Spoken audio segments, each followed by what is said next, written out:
Hi, and welcome back to the channel. In this two-part series, I'm going to be showing you the whole process of how I designed and built a custom home office for a client. They gave me this sketch of what they wanted, so I headed straight into Fusion 360 to model this up on my computer and give them a realistic outlook on what the project would be like when it's actually made. It will house a record player, amplifier and vinyl storage in the left two cabinets, and the office essentials in the cabinets to the right, and thrown in some nice live edge drawers. So I pre-ordered some oak veneer MDF for the cabinets. They were edge banded along the length, which meant that I could cut them down to any size that I needed and do what's called a grain match across the top of the cabinet, where the grain just flows over the top and down the sides of the cabinet. I took my time and made sure my jig was perfect, and just checking that the miters were actually 45 degrees at this point. Once I was happy with the first one, I could then batch cut all the other parts of the cabinet.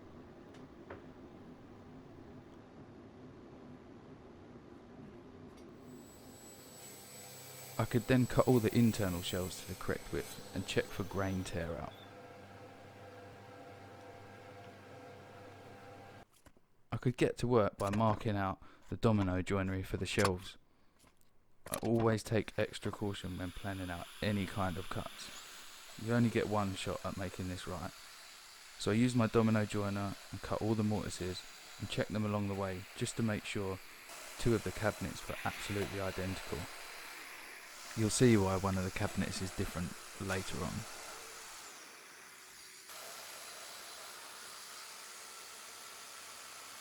Here I'm cutting the corresponding mortises in the sides of the shelves.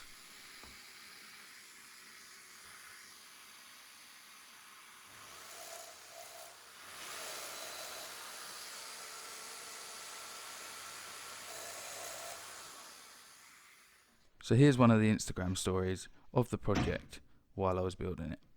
I was doing a test fit just to make sure all the joinery worked out according to plan. And it's a great way for my clients to keep up to date with their commissions. I then glued up two of the cabinets off camera, one of which is hiding in the background while I'm rough cutting solid oak down to approximate size.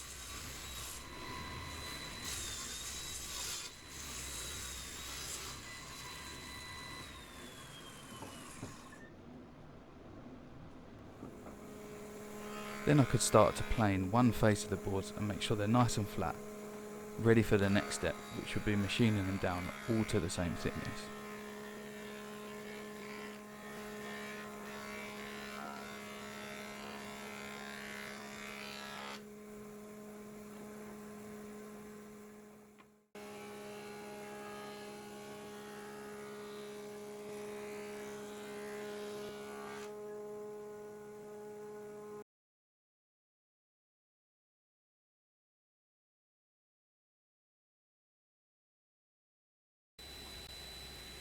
I then ripped all the boards down to the same width. This gives a nice even look throughout the desktop.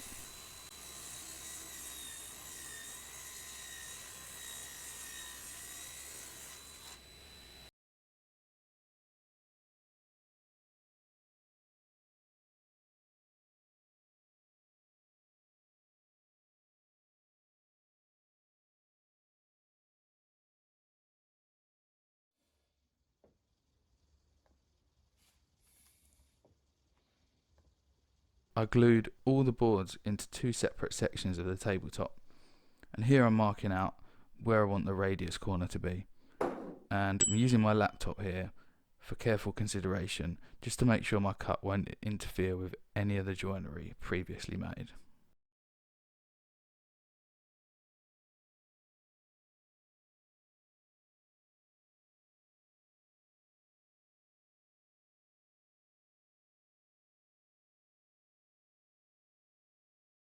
And then I could mark out the actual radius of the corner.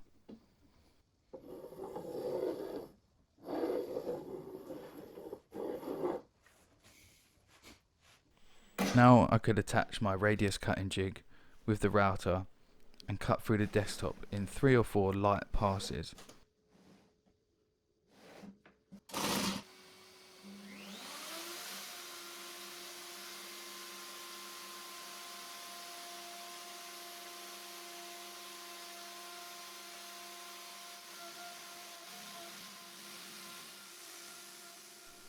I left around 5mm of stock at the bottom of this table, just so that I could use the jigsaw to safely remove all the unwanted stock.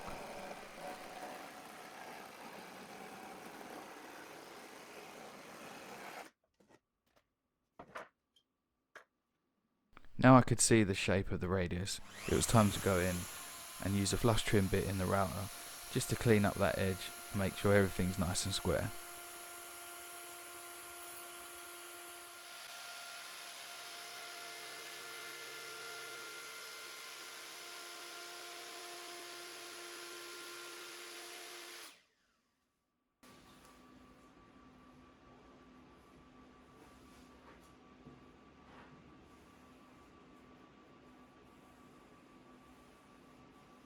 I could then join the two pieces of the desktop together.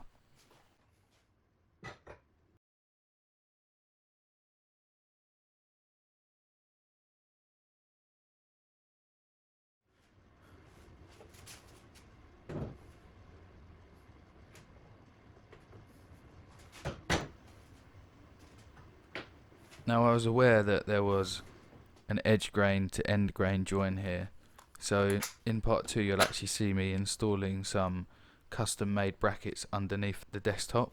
This will just take any of the flex out of this joint and just make sure it's nice and strong for years to come.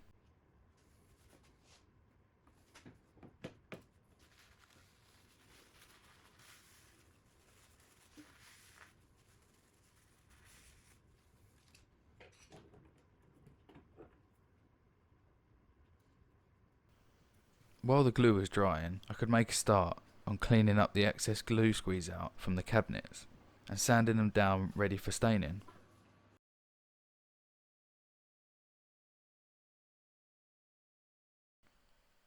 Being cautious here while sanding, just to make sure that I don't burn through the 1mm thick oak veneer.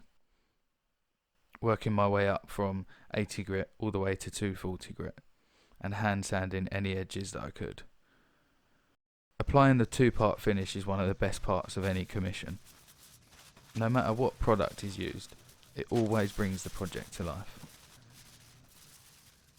And as you can see, the finish looks green until it's rubbed into the pores of the wood, where it turns golden as it dries and cures hard.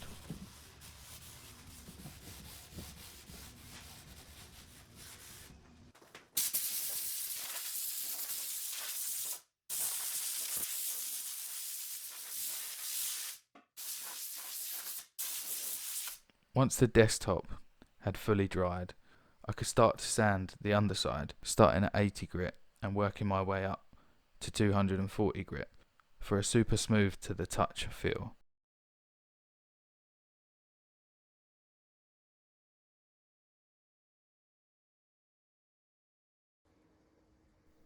And here's a sneak preview of what the underside of the table will look like with its first coat of two-part oil.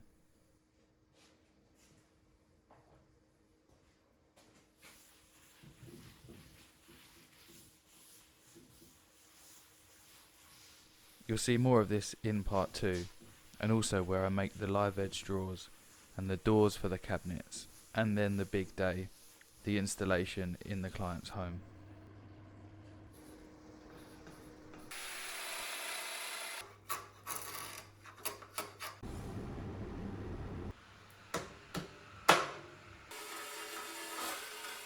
So thanks for joining in, and make sure you check out part 2 if it has been released at the time you're watching this. Until next time.